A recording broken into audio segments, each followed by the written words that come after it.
Alors, chers amis, ravi de vous retrouver pour une nouvelle vidéo, toujours dans l'actualité du Barça. Deux informations sur deux joueurs, mais également les confessions de Memphis sur sa venue à Barcelone, sa relation avec Antoine Griezmann, ainsi que la musique dont il fait sa deuxième passion. On commence avec Serginho Dest. Selon un rapport du quotidien Sport, le défenseur barcelonais Serginho Dest a refusé 3 offres très importantes de grands clubs européens juste pour rester au Camp Nou. L'international américain n'est arrivé à Barcelone que l'an passé, en provenance de l'Ajax Amsterdam, signant un contrat de 5 ans. Cependant, sa première campagne avec le FC Barcelone a été un peu hasardeuse, bien qu'il y ait eu de nombreux aperçus de son potentiel. L'arrière latéral a également eu des moments très inquiétants car il a joué 41 matchs, toutes compétitions confondues, marquant 3 buts et réalisant une passe décisive avec Emerson Royal arrivant à Barcelone cet été. Et les problèmes financiers bien connus, il semble que les clubs veulent profiter sur la situation en essayant de débaucher Serginho Dest du club. En effet, selon le rapport, le joueur de 20 ans fait l'objet d'un intérêt du club d'Arsenal, Borussia Dortmund et de l'AS Monaco. Les trois auraient proposé des conditions plus lucratives que ce qu'il gagne à Barcelone. Cependant, Arsenal, Dortmund et Monaco ont reçu la même réponse de Serginho Dest, à savoir merci, mais non. Le défenseur n'a pas l'intention de quitter le Barça, tandis que le club a également réaffirmé sa confiance en lui et a même apaisé les craintes qu'il soit vendu. Au milieu de la situation financière actuelle, le coach Ronald Koeman aurait également une grande confiance en lui. La concurrence supplémentaire du Brésilien Emerson ne devrait qu'inciter l'international américain à améliorer sa première saison au Camp Nou. En outre, Ronald Koeman considère également le joueur comme une option potentielle pour le poste d'arrière gauche, vu que le FC Barcelone n'a pas remplacé Junior Firpo suite à son départ pour Leeds United. Même si Alejandro Baldi a fait bonne impression jusqu'ici, il peut y avoir un certain nombre de sorties cet été, mais il est peu probable que Serginho Dest en fasse partie. Un autre nom également qui revient tout le temps, c'est celui de Miralem Pjanic. Les Catalans explorent toutes les voies possibles pour alléger la masse salariale. Une poignée de joueurs ont déjà été vendus, tandis que de nombreux autres ne sont pas loin non plus de faire un changement dès cet été. L'un de ces joueurs est Miralem Pjanic. Le club a tenté à maintes reprises de se débarrasser du milieu de terrain bosniaque, mais en vain. Après avoir rejeté 2 propositions, il vise un et un seul club, la Juve. Selon un rapport relayé par Alfredo Pedula, le manager de la Juventus, Max Allegri, a déjà laissé tomber un indice assez important concernant le retour possible du vétéran bosniaque. C'était lors de sa présentation officielle. Il a dit ceci: nous avons Cristiano qui est bon pour tirer à distance, ainsi que Paulo Dybala qui est bon à plus près, et bientôt un bon joueur droitier capable de tirer des coups francs pourrait arriver, a-t-il conclu. Miralem Pjanic est un footballeur célèbre pour ses coups francs et en particulier pour sa puissante frappe. Il a marqué 21 fois, dont 12 au cours des 5 dernières années. Naturellement, avec Lionel Messi dans l'équipe du FC Barcelone, en tant que tireur attitré des coups francs, il aurait peu ou pas de chance d'augmenter ses décomptes. Néanmoins, comme on l'a vu lorsqu'il a frappé la barre contre Gérone le week-end dernier, cette puissance de tir, il l'a toujours en lui. Étant donné que Miralem Pjanic s'est retrouvé si loin derrière Frenkie de Jong, Sergio Busquets, Pedri González et même Illich Moriba, il cherche désormais un transfert ailleurs pour avoir une meilleure chance de jouer au football. Et cela pourrait se faire sans problème avec les blessures d'Arthur Melo et d'Aaron Ramsey. Je pense que ça va pas tarder à se faire. On termine la vidéo avec The Dutch Lion, le lion néerlandais Memphis. Cela a pris du temps, mais il est enfin un joueur du Barça. Une décision avait été annoncée depuis l'an passé, lorsque Ronald Koeman a été nommé manager de Barcelone, et que Memphis Depay était dans la dernière année de son contrat avec l'OL. Cependant, le transfert ne s'est pas concrétisé et le néerlandais a dû attendre une année pour atterrir enfin en terre barcelonaise. Signé sur un transfert gratuit au cours de cette fenêtre estivale, après l'expiration de son contrat avec Lyon, Depay a été dévoilé en tant que joueur de Barcelone. Peu de temps après, il a goûté à l'action lors du match amical de pré-saison contre Gérone. Il a également marqué son premier but sur penalty. La saison 2021-2022 n'étant pas loin, Memphis s'est entretenu avec le quotidien catalan Mundo Deportivo. Tout d'abord, il a parlé de son transfert et sa relation avec Koeman, expliquant ainsi pourquoi il a choisi de signer pour le Barça alors qu'il avait des offres plus importantes sur le plan lucratif proposées par d'autres clubs. Il a répondu: c'est un grand club, je pense que cela correspond à ma façon de jouer et j'aime cette ville. Il y a plusieurs raisons. Il a ensuite évoqué le moment où il a appris l'intérêt du FC Barcelone pour ses services. Il y a peut-être un an, je me souviens de ce jour-là. Vous vous sentez très bien quand un club comme le Barça s'intéresse à vous. Ça vous permet de se sentir très bien et vous donne une confiance supplémentaire. Cela signifie que vous vous débrouillez bien, a-t-il déclaré.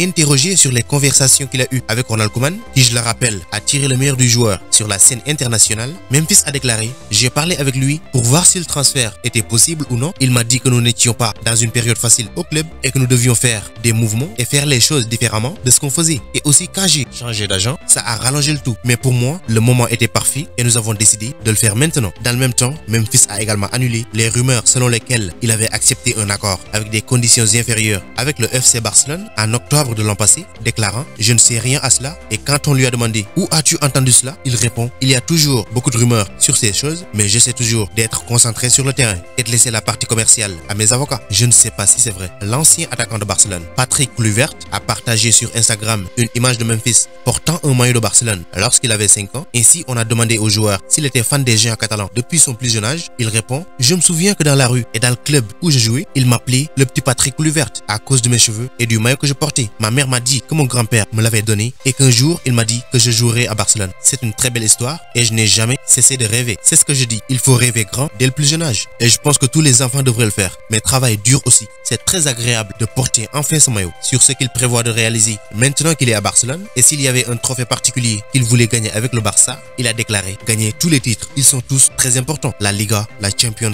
la Copa del Rey et j'en passe. Je n'en ai pas de spécial. Il a également parlé de la gamme de tatouages qu'il a, révélant ainsi qu'il s'était fait tatouer pour la première fois à l'âge de 15 ans et a ajouté que les tatouages étaient principalement des mots de motivation, des instants mémorables, à la fois bons et mauvais. Bien sûr qu'il y a encore de la place pour ça. On peut gagner beaucoup, a-t-il déclaré lorsqu'on lui a demandé s'il y avait de la place pour les tatouages lorsqu'il remporte des trophées avec le Barça. En dehors du football, il a été interrogé sur ses projets musicaux et sa carrière de rap. Il a dit: c'est comme une thérapie. Penser au football toute la journée, c'est trop. J'ai besoin de musique. Il a poursuivi en parlant de ses idoles lorsqu'il était enfant. Quand j'étais jeune, je regardais des clips vidéo 50 Cent, Tupac, ils m'ont inspiré. La première fois que j'étais parti dans un studio, j'avais 14 ans et j'y suis allé avec un ami. Mon objectif principal était le football, mais je faisais aussi de la musique dans la rue avec mes amis. Depuis le jour où j'ai mis les pieds en studio, je me suis bien amusé. J'ai essayé de continuer à faire des choses. J'avais des amis, de bons producteurs et je me disais, on essaie. Et les résultats sont sortis. Ils ont demandé qui est-ce et je leur ai dit que c'était moi. Ça faisait du bien, a-t-il déclaré à ce sujet clairement émotif.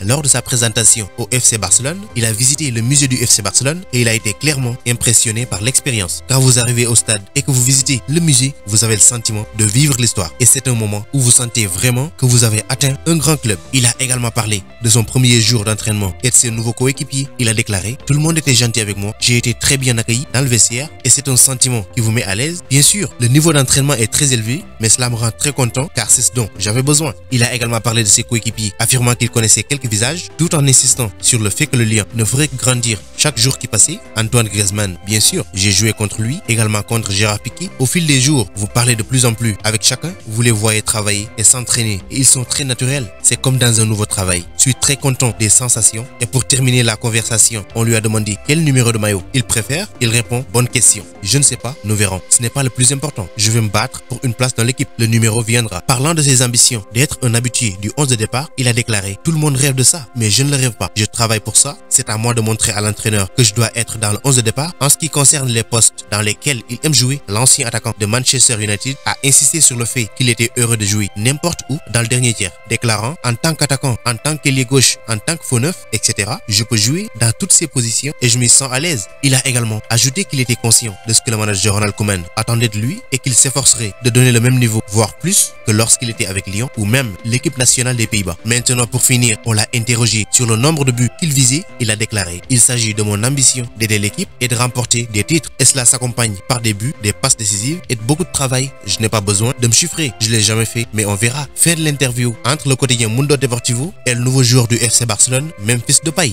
Donc c'était tout pour cette vidéo. Merci de l'avoir regardé jusqu'à sa fin. Continuez à vous abonner à la chaîne, mais n'oubliez pas d'activer la cloche de notification. Vous êtes les meilleurs. Ciao, à bientôt.